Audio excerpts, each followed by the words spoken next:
Hey guys, this is Matt for Creative. Today we're checking out the Kodak price hike. I'm just having this in my hand literally as a placeholder because everything Kodak has officially just gone up in price. And it is February 28th. It's a day before the official price hike, and of course there's a lot of estimation where it's going to be 15 to 25%. It's just so much is just happening so quickly.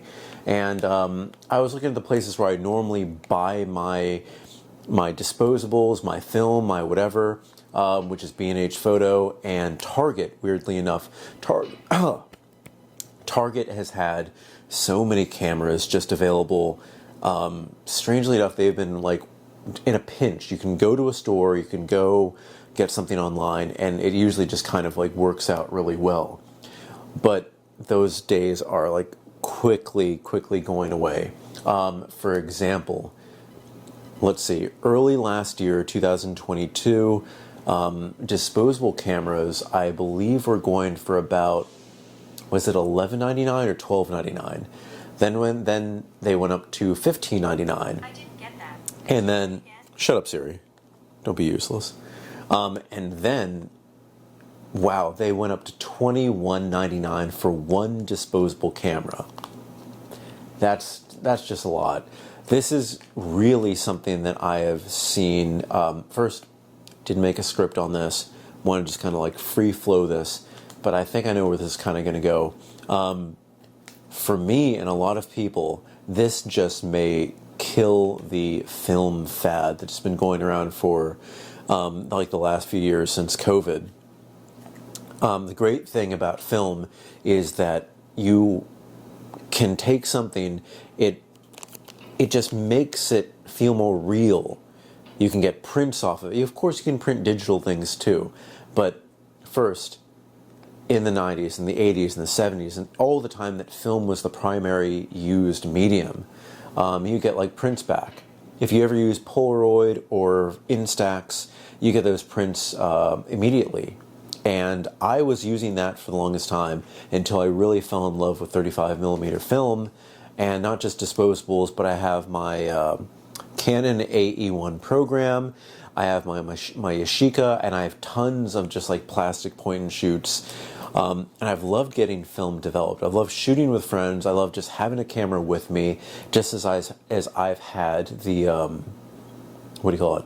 The digital cameras, and it's just been really great just to have it. And processing for me, I use more of a, I guess, professional processor in New York. Sammy's Photo Lab does an amazing job.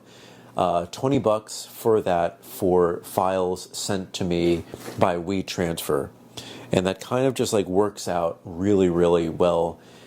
I don't do prints because what I do is I share them on Instagram, or I just send them to people if I've shot like professionally, and it just kind of works out. The one thing that I really have learned is that film is much less flexible than shooting raw on digital, like the camera that I'm using right now, the Canon M6, or any of the cameras that I would be shooting raw. I can always play around with the shadows, things get lost, but it's just having film, I guess for the last year, it's allowed me to just really like test things out, try things out, and have the flexibility to actually be able to pay for this kind of stuff. Where I think even Fujifilm had this for a while. On Target's website, not sponsored by the way, Target's website, they had it for $6.99 a roll for just the regular color 200 Fujifilm, and that was just good. Then it went up to $16.99. Could have been a mistake, could have been just price hikes. And now Kodak is supposedly going up like 15 to 25%. And I know that they were doing this to just make more money, or to make money in general, because maybe they are losing money on this. And I know they say that they see a future in film, and they're trying to pay for, like, I believe it's machine restoration, and they're trying to do a lot of stuff and hire more people to actually make the film who know what they're doing. And I really do think that So this is the first official price hike, but if you've been in the film industry, you see prices going up about maybe 3 to 6 months. It just continually does that. It's just always gonna be going up in price, and it's just getting harder and harder to actually stomach this, because it's kind of weird. We've seen these like incremental price hikes at B&H, at Target, or wherever you get your film, and then you get a card confirmed from the manufacturer, this is going to go up too. So first, inflation has brought things up. Now this is the first public voiced overall price increase, and it's just, I think it's coming at the worst possible time. I wish that they had kind of maybe done this last year, summertime, end of summer or beginning of spring, and maybe that's where we are right now, but it feels like the worst possible time, because people are now, right now it's the end of February, beginning of March, people are going to start buying more film, and I know that's probably why they're doing this now, just to get more money out of these people who want film.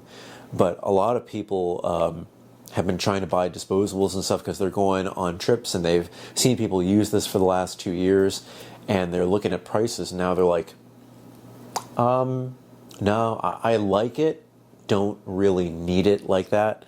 And people can easily move on from film.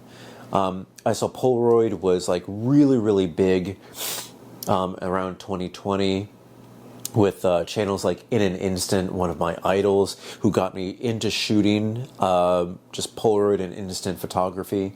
And that kind of has gone by the wayside. It's not really too as popular as it was because of things like disposables and just real 35mm cameras, because now I can see the appeal. First I was like, I want that photo immediately and instantly. And one thing, thankfully, Polaroid has not gone up in price. There have been no announcements, but again, that could come any time. With inflation, that could go up. But Polaroid film has not gone up, although it is already extremely expensive. But just for this, going from $15.99 to $21.99, that is, I just want to do math here. And sorry, this is going to be a little bit longer form right now, because I just want to see, and I just kind of want to get all of what's on my mind out there. So let's see, $15.99 to that is an increase of 27%. That's significant. That is significant because the dollar, let's see, the dollar is worth less. So of course prices have to go up. But people's raises are not coming quick enough to actually match this. So the dollar is worth less.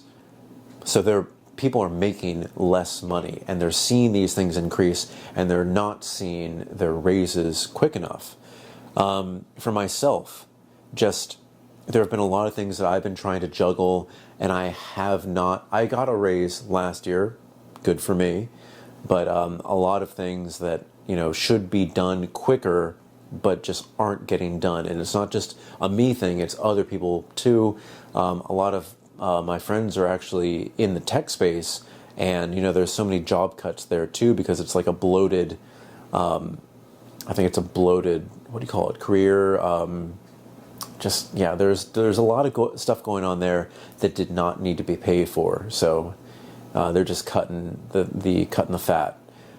But this is about film, and this is about something that you don't really need. I'm sorry, I'm not getting emotional. I think I'm getting sick, and I'm getting stuffy right now. I'm turning down the heat because it's getting a little stuffy inside here.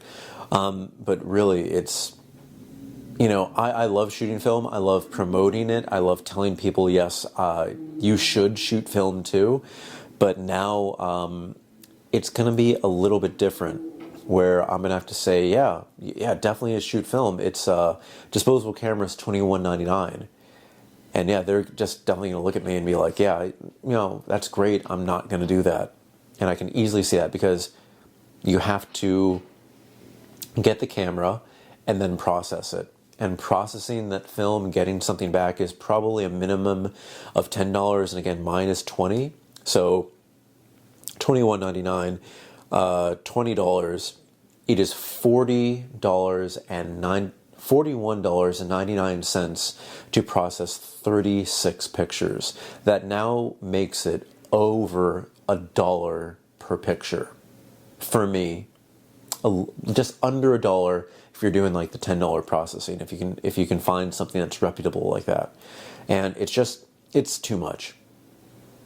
I'm gonna do what I can with what I have, but most likely, unless I can, I really don't want to shoot black and white, because there still are rolls of black and white going for like, what is it, $5.99? Arista, I believe, Arista 400 is something I've shot from B&H, and $5.99, processing at 10 if you can find it, 20, so $25.99. Still, it's still almost $30 just to get all this. Yeah, the more that I think about this, the more I'm thinking this nostalgic feel when you get your prints back, and I love getting these things back, is kind of getting outweighed by the cost. And me just verbalizing this here is the same thing a lot of people are going to be internalizing too, where they're just going to think, I can't do this. I like it, I can't do this. I'm going to get something like a less expensive digital camera. Like, you could probably get the same Canon EMF line that I have, because it's just basically just been discontinued. Canon's going in a different direction with their cropped mirrorless, and you can just start shooting. Get an SD card and you can shoot millions and millions of pictures basically for free. You can get that kind of grain. If you have a Fujifilm, they have those kind of film looking JPEGs, and you can get that kind of feel and you get your kick, but you can shoot thousands of photos and then you're basically all set. Or you can get like the not really cheap because everyone's buying them up, but the less expensive small digicams like from Canon and Nikon and all of that. And you can get your fix like that. If you can find something for $50 to $100, and then you get your SD card, yeah, that like your that need is kind of set. You get that nostalgic feel, because for me, the nostalgic feel is kind of my childhood in the 90s, and other people it could be in the 80s or something like that. But the kids growing up right now, they're going for the nostalgic feel of the early 2000s, where it was that lesser quality of digital camera, and that's just what they're going for. And being priced into that, it kind of works with what the fad is. And I think that film is just going to go by the wayside.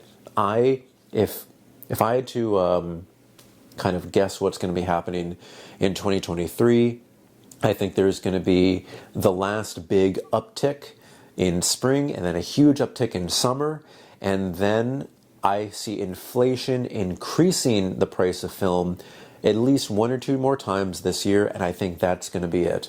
I think after next winter, going into 2024, I think it's not going to be as popular. I think people are going to go for digital cameras. They're going to find, again, they're going to find filters like I first found when I started Instagram, and it's just going to go all over again. But I think film is going to kind of go away. If Polaroid can kind of keep the same prices, I think Polaroid and Instax may be like the instant way just to get your photos out there. You can kind of take a picture of the picture and you can put it on Instagram. But yeah, nothing compares to getting film back in, even digitally on my phone. I just look at it on here, but I can just tell that grain is different, that feel is different. But you know what? It's not worth $40 for 36 images, just in my opinion. But guys, I really want to hear what you think. Are you going to continue shooting film and buying film after this increase, this official increase, after all the inflation increases and all the possible more inflation increases? Just let me know. If you are in New York, I'm going to be doing a film disposable photo tour. So if you want to kind of get on that, that's going to be happening in the spring. So I'll let people know more about that when I get the chance.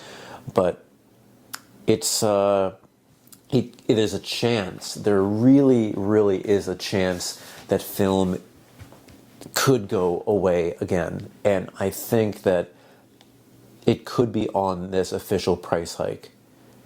I don't know what else they could do. Honestly, I don't know what else they could do, but it just could be it. But guys, thank you so much for watching. Comments, questions, everything down below in the comment section. Don't forget I'm on Instagram at m8b9. You can email me at matt8b9@gmail.com. Thank you so much for watching, and I'll see you next time.